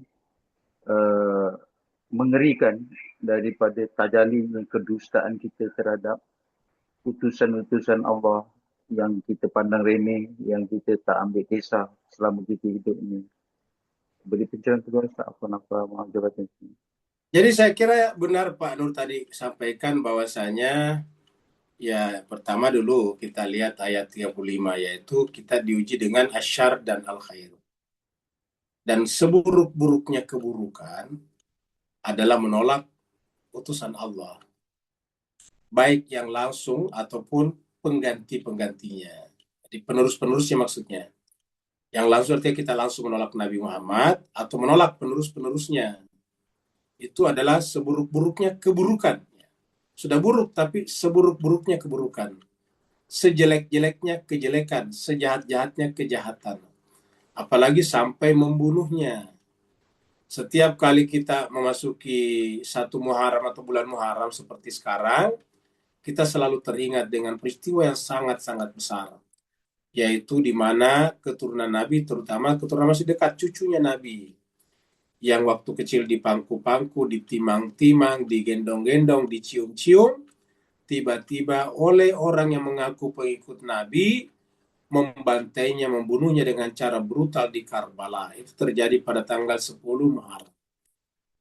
Jadi tanggal-tanggal ini beliau sudah digiring masuk ke Karbala oleh pasukan yang jumlahnya 1.000 orang pertama, yaitu Al-Hur Ar-Riyahil. Jadi ini terjadi, dan inilah sejahat-jahatnya. Bayangkan, membunuh itu kata Al-Quran, satu orang sama dengan membunuh seluruh manusia. Apalagi yang dibunuh orang tidak bersalah, cucu Nabi pula. Setelah dibunuh pula dibantai, dimutilasi. Tubuhnya diinjak-injak dengan kuda. Ini patut kita setiap kali memasuki Muharram seperti ini berduka sedalam-dalamnya. Karena ini bukan hanya duka atas keluarga Nabi, tetapi duka terhadap kemanusiaan. Karena di Karbala nanti itu yang terbunuh di sana semua jenis umur. Dari bayi yang umur 6 bulan sampai orang tua. Semuanya ada di sana. Bahkan perempuan juga dilecehkan, diperlakukan dengan sangat kasar. Kakinya dirantai tanpa alas kaki, disuruh jalan kaki dari Karbala ke Kufa, nanti dari Kufa lagi sampai ke Damaskus. Ini kejahatan yang luar biasa kalau kita lihat sekarang. Nah, itulah keburukan seburuk-buruknya. Nah, dan ini harus kita ingat bahwa ini tidak tanpa akibat. Akibatnya seperti tadi di sini adalah baghtatan. Ini adalah datang dengan tiba-tiba. Dan ketika itu datang, maka kita tidak bisa menolaknya. Dan kita juga tidak diberi tangguh. Makanya jemaah sekalian, sebagai Sayyidina Hussein ketika akan dibunuh, tidak pernah merasa takut dibunuh. Dia hanya berkata, saya tidak pernah takut dibunuh oleh kalian. Masalahnya kalau kalian membunuh saya, apa nanti kata kalian di depan kakekku? Kalian kan mengaku sebagai pengikutnya. Kalian mengaku sebagai Islam juga. Bahkan pengikut belakang juga banyak juga menganggap mereka sebagai orang Islam yang benar juga. Lalu apa yang kalian katakan kepada kakek saya, yang mencintai saya, yang menimang-nimang saya, yang memangku-mangku saya pada saat saya masih kecil? Kalian membunuh saya tanpa melakukan kejahatan apapun juga kepada kalian. Ya. Bahkan mereka meminta semuanya menjadi penolong agama Allah. Sampai Sayyidina Husain di akhir hari tanggal 10 itu mengatakan hal min nasirin yansuruni. Apakah masih ada yang mau menolong saya? Kata menolong saya itu menolong kebenaran. Nah, jadi inilah jemaah sekalian berbahagia. Jadi ini akan datang tiba-tiba. Bal ta'tihim baghtatan fatabahatuhum wa la yastati'una radda wa lahum yunzarun. Ya, dari sebab itulah jemaah sekalian berbahagia, kita selalu berusaha kapan pun secepat mungkin. Kita di sini menggunakan istilah bahasa Inggris, now or never. Jangan tunda, karena ini baghtatan. Ini kan kalau kita percaya dengan kata baghtatan, ya jawabannya cuma satu, now or never. Sekarang atau tidak sama sekali, karena baghtatan. Ya, tiba-tiba datang dengan tiba-tiba. Saya kira begitu. Ada lagi yang lain? Ada Ustaz di chatroom dari Pak Buran, tapi udah penuh sekali ini dengan ucapan. Kita ke chatroom dulu ya. Terus ya, ada permintaan doa juga yang sakit. Pak Burhan. Mas Wandi yang sedang sakit dirawat. Nah, ini Pak Burhan. Al-Quran mengatakan manusia itu sering tergesa-gesa, betul. Ya khuliqal insanu min ajula. Khuliqal insanu ajula atau kamin ajalin. Sikap tergesa-gesa ini apakah fitrah murni manusia? Sebetulnya yang namanya ajula itu aslinya bagus sih sebetulnya. Itu tadi kita tergesa-gesa untuk melakukan kebaikan. Jangan ditunda-tunda. Tapi jangan tergesa-gesa meminta Allah untuk mengijabah doa kita, itu salah. Kenapa? Karena mengenai ijabah kapan itu otoritasnya Allah. Itu adalah prerogatifnya Allah. Jadi kalau kita tergesa-gesa meminta Allah mengijabah, sama saja memaksa Tuhan. Itu bukan wilayah kita. Apa wilayah kita? Harus melakukan kewajiban kita sekarang. Itu wilayah otoritas kita. Saya kita diwajibkan tadi sholat ya. Kita harus sholat sekarang. Itu bukan urusan Tuhan, urusan kita, kewajiban kita. Nah, jadi berkaitan dengan kewajiban kebaikan kita harus lakukan tergesa-gesa. Itu sebetulnya tujuannya. Nah, kenapa tadi tergesa-gesa melakukan kebaikan? Tadi, baghtatan tadi, kita tidak tahu kapan kematian datang. Contohnya, kita sengaja menunda-nunda sholat kita, harusnya sholat zuhur jam 12:30 misalnya. Tapi kita misalnya sholat zuhurnya ditunda sampai jam 5 sore. Nah, pertanyaannya bagaimana kalau jam 3 kita meninggal dunia? Coba, kan baghtatan. Berarti kan kita telah terutang. Belum salat meninggal dunia. Nah, ini dia. Jadi untuk yang baik-baik harus dilakukan tergesa-gesa. Kata Nabi, yang kebaikan jangan ditunda. Tapi sayang dibalik, justru keburukan atau yang sia-sia tidak mau ditunda tadi ya.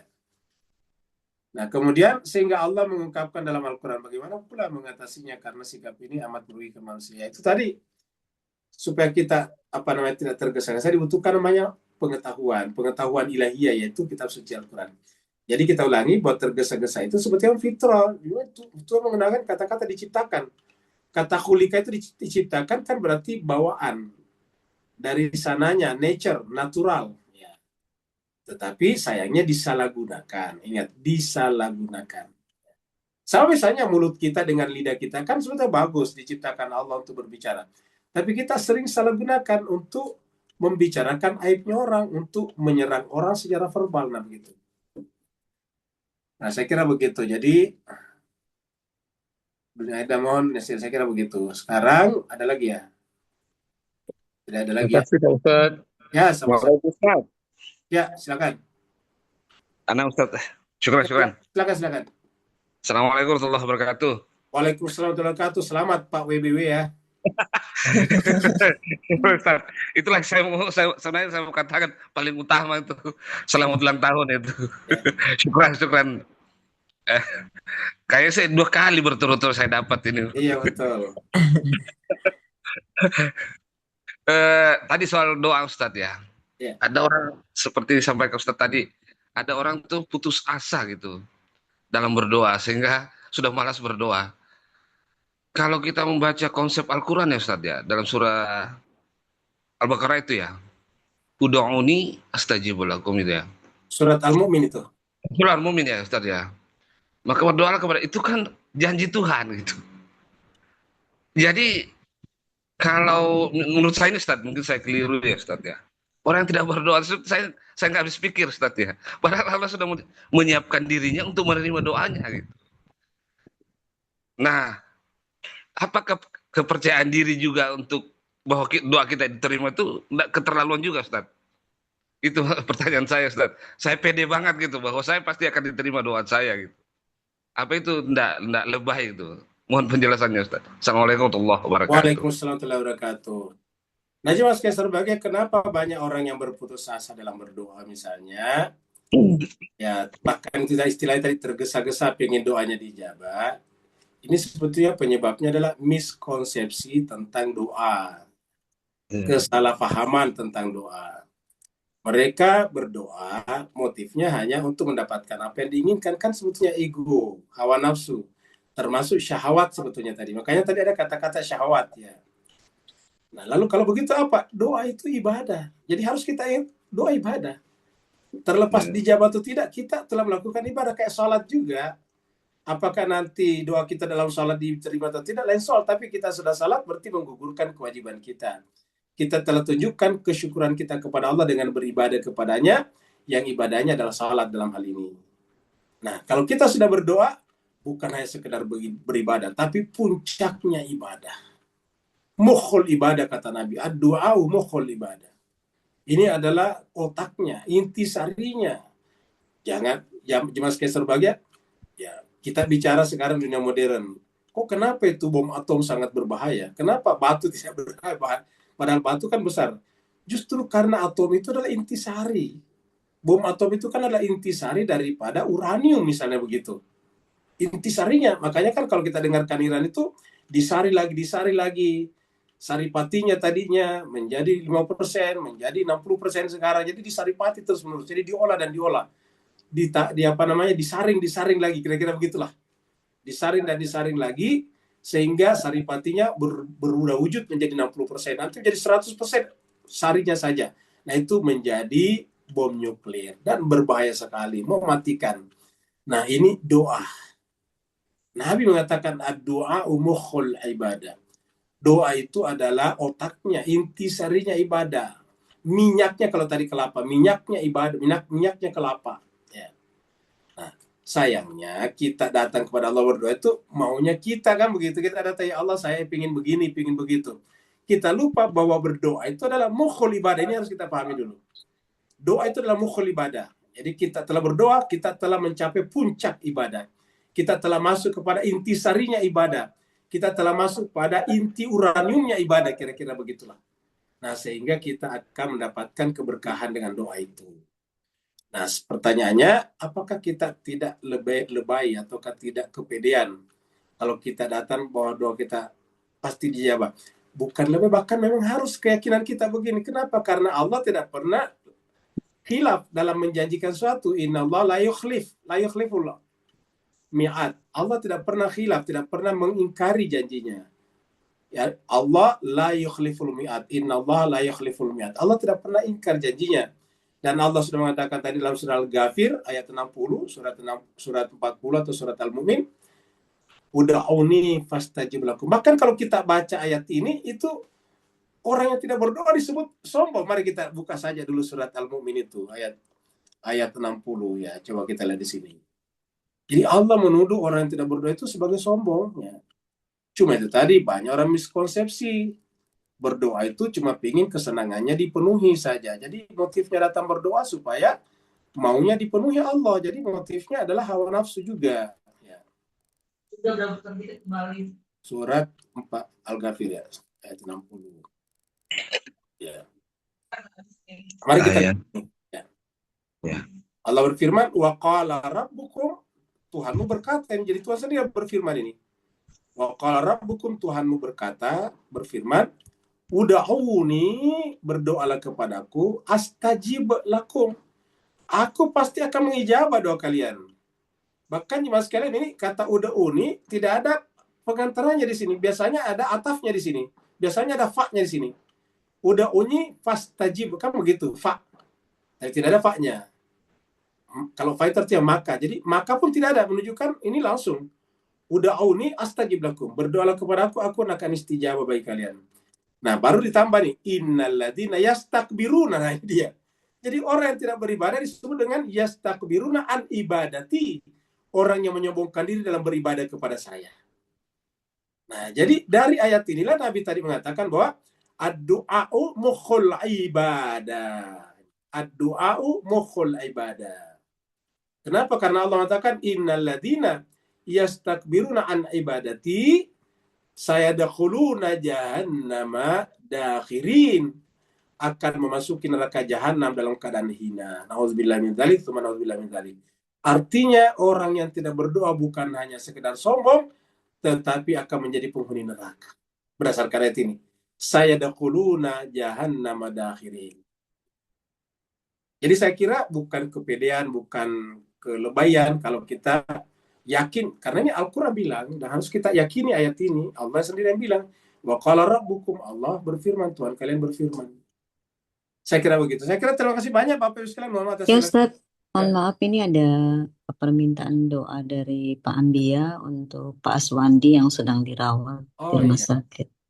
Jelas terbahagia, Pak Aswandi dia adalah orang tua kita juga. Sejak awal kita Zoom, selalu ikut sampai sekarang. Ingat, Pak Aswandi ini sejak dari awal, dan bukan hanya beliau satu keluarga tadi. Ya, Ibu Bisnawati itu tadi adalah keluarganya.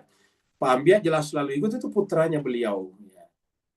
Jadi beliau ini satu keluarga besar, selalu ikut majelis kita, dan kita dengarkan informasi. Beliau sekarang masuk rumah sakit, tentu kita prihatin semua mendengarnya, dan wujud keprihatinan kita sampaikan dalam bentuk doa. Semoga Allah SWT memberikan kesembuhan kepadanya dengan kesembuhan yang sempurna, dan diangkat derajatnya, dipulihkan kesehatannya, dihilangkan semua sebab-sebabnya. Ala hadiniya wa likuliyatin salihah bihaqqi Muhammadin wa ali Muhammad wa bihaqqil Fatihah wa bisirril Fatihah wa bikaramatil Fatihah wa bihurmatil Fatihah wa bimujizatil Fatihah. Khususan ya Allah untuk kesembuhan Bapak Aswandi yang sekarang di rumah sakit. Kami bersaksi beliau adalah hamba-Mu yang rajin mengikuti tadarus dan tadabbur Al-Quran, dan kami bersaksi beliau mencintai-Mu melalui kitab suci Al-Quran. Maka dengan kemuliaan Al-Quran-Mu, dengan kesuciannya, dengan kehormatannya, dengan mujizatnya, kami mohon kepada-Mu Allah, sembuhkanlah kepadanya dengan kesembuhan yang sempurna, angkatlah penyakitnya, hilangkanlah sebab-sebabnya, dan kembalikanlah kepada keluarganya, dan bergabung dengan kami dalam keadaan sehat walafiat melalui Al-Fatihah yang kami bacakan berikut ini. Al-Fatihah ma'as salawat. Allahumma salli ala Muhammad.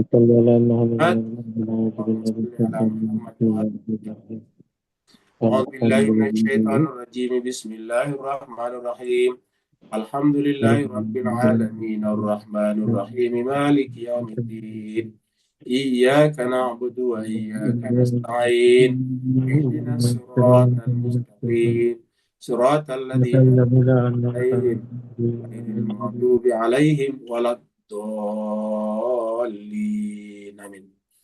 Wa'alafu minkum. Wassalamualaikum warahmatullahi ta'ala wabarakatuh. Waalaikumsalam warahmatullahi